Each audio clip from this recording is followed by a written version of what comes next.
Wasn't like that, Frank. It was just sex. No emotions. It didn't mean anything. Frank smiled. Betty, I didn't know if you were cheating or just going to clubs to hang out. But you've confirmed it now. Thanks for that. Hey, I'm Frank. I'm 25, and I've been with Betty for 3 years. We got married 9 months ago.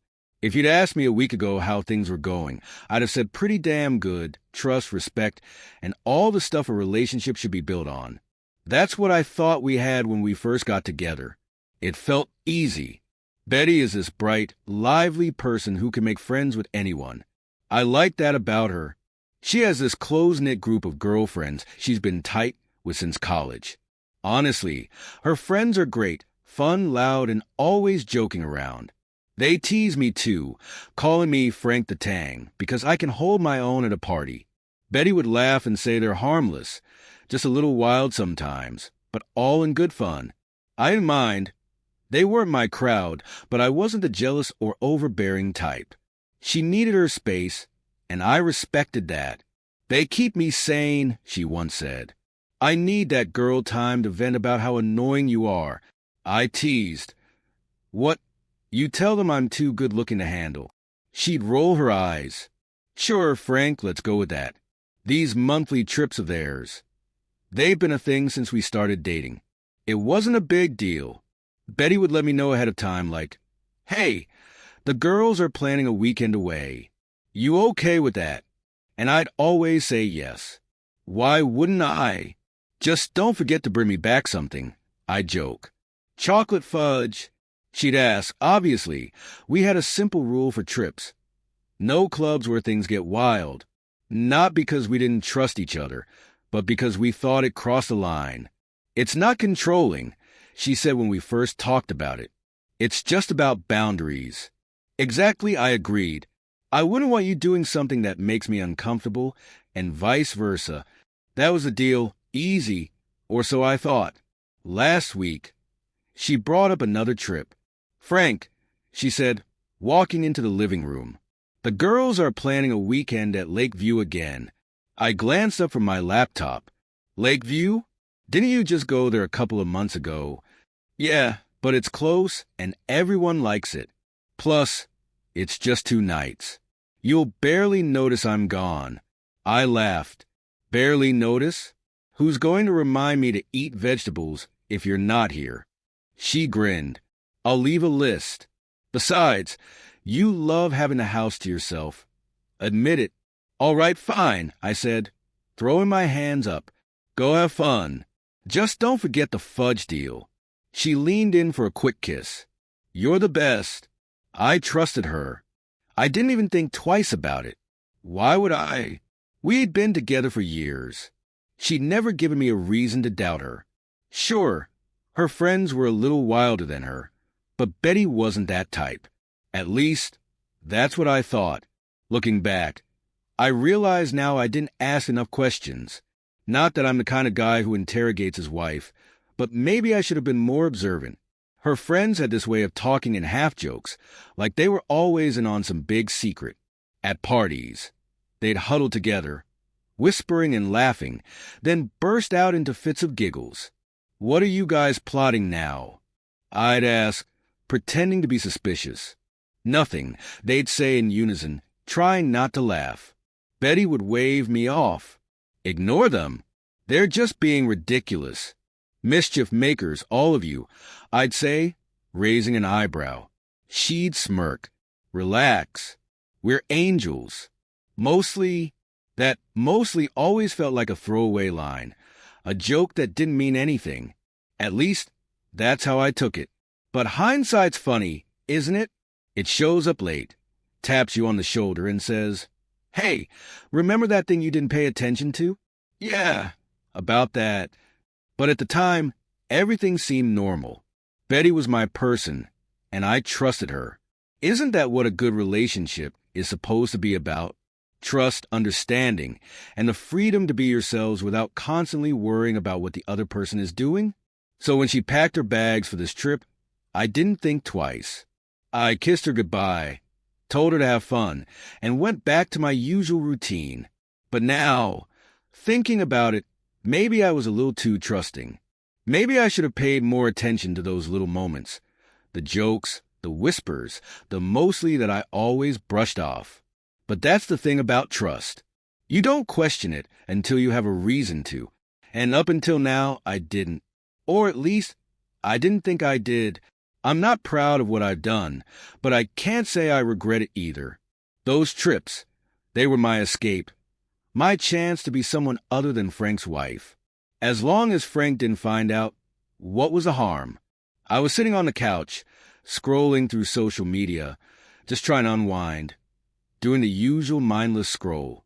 But then I saw it, Mia's post. There was Betty, smiling like she didn't have a care in the world. She was out with her friends, just like before, but this time it wasn't a bar or a lounge. No, it was a strip club. I'm not naive. I know exactly what that means. This wasn't just a casual night out with the girls. It was something different. I don't know what I expected, but it sure wasn't this. We talked about it.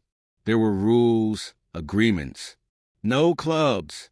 Forget about strip clubs. Respect the boundaries. Keep it clean. Trust each other.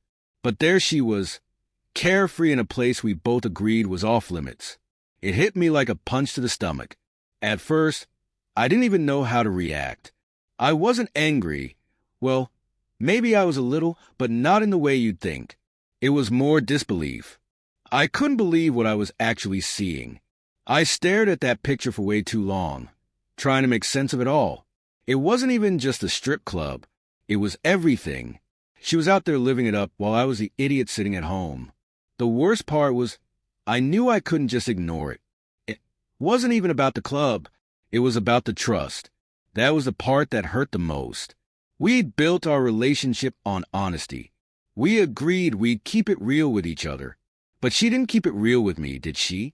She didn't care enough to respect the damn rules. I didn't want to confront her right away. I wasn't going to go in guns blazing. I knew better than that. She'd deny it, say it wasn't a big deal or it was just for fun. I wasn't in the mood for that kind of denial. I wasn't going to let her turn this around and make me look like the bad guy. So I did what any guy would do, right? I decided to hit back, not with words but with actions. If she could do whatever the hell she wanted, so could I. I didn't think about it for too long. I just booked a trip to Miami with a couple of friends. When I got there, I knew exactly what I was going to do. I didn't go there to party or whatever.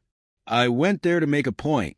I went to remind myself that I could do whatever I wanted to. I went to a strip club, took a few photos, and posted them, not for me but for her. I knew she'd see them. I wanted her to see them. I spent the rest of my time there chilling, getting my head straight, laying on the beach, having some drinks, hanging out with my friends. For once, I didn't care what Betty was doing. I didn't care about the excuses she'd make. I just needed space. I needed to stop being the guy who played nice while she ran around breaking the rules. When I came back, I wasn't looking to talk it through.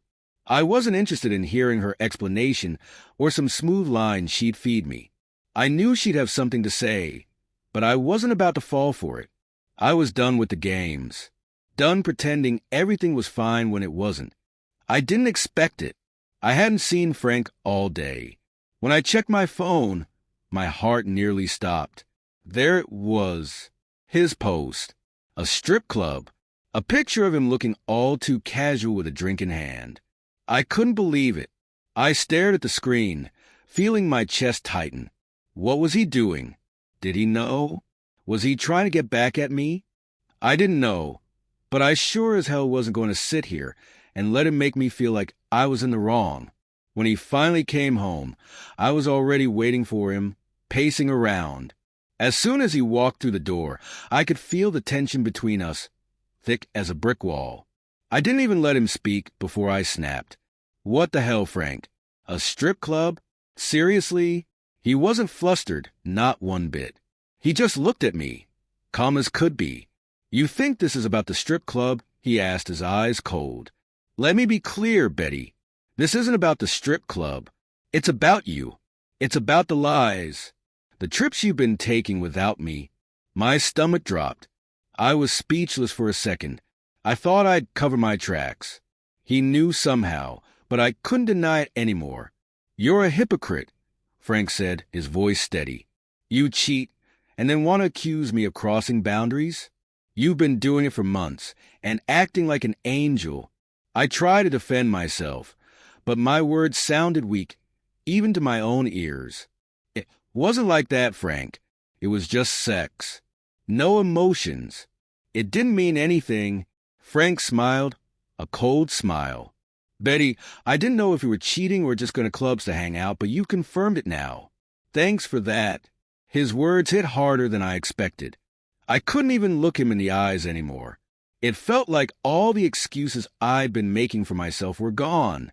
I opened my mouth, trying to fight back. "It was just a mistake, Frank. A one-time thing. It didn't mean anything," I said, my voice faltering. He didn't budge. "It doesn't matter how you try to spin it. You went behind my back. And now you want to pretend everything's fine? Well, it's not. You've crossed every line." I felt the heat rise in my cheeks. I could barely breathe.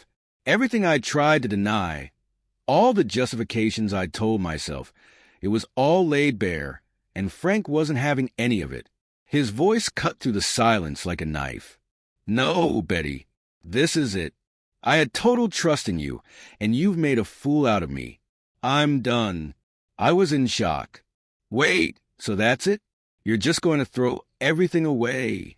He didn't hesitate. "You don't get to demand anything after everything you've done. You'll be better off leaving. I'll file for the annulment of our marriage." I stood there, my mouth open, but no words came out. I had no idea how we got here so fast. I had no idea how everything could unravel this quickly. Frank didn't look back as he grabbed his things. I could already feel the weight of the decision sinking in. It wasn't just his anger anymore. It was final. The space between us felt unbridgeable now. Frank never gave in, no matter how many times my family and friends tried to convince him to forgive me. He stood his ground. They pleaded with him, saying I made a mistake, that everyone slips up. But Frank wouldn't budge. He was done. I could see it in his eyes. He wasn't going to change his mind, and I wasn't going to beg. I wasn't going to be that person. So I did what anyone would do. I went out of spite. I surrounded myself with my single friends, the ones who didn't judge, who didn't remind me of everything I'd lost. We went out, partied, and tried to forget. It felt freeing at first. I told myself I was living my best life, embracing my freedom. But deep down, I felt hollow. The laughter didn't quite reach my eyes. The people around me weren't enough to fill the space Frank had left. And there was this constant nagging feeling, this knowing that I'd messed up in a way I couldn't fix. I'd lost someone who actually cared about me. He walked away with his dignity. And here I was, pretending everything was fine when it wasn't. The consequences were heavier than I thought, and I was the one left to carry them.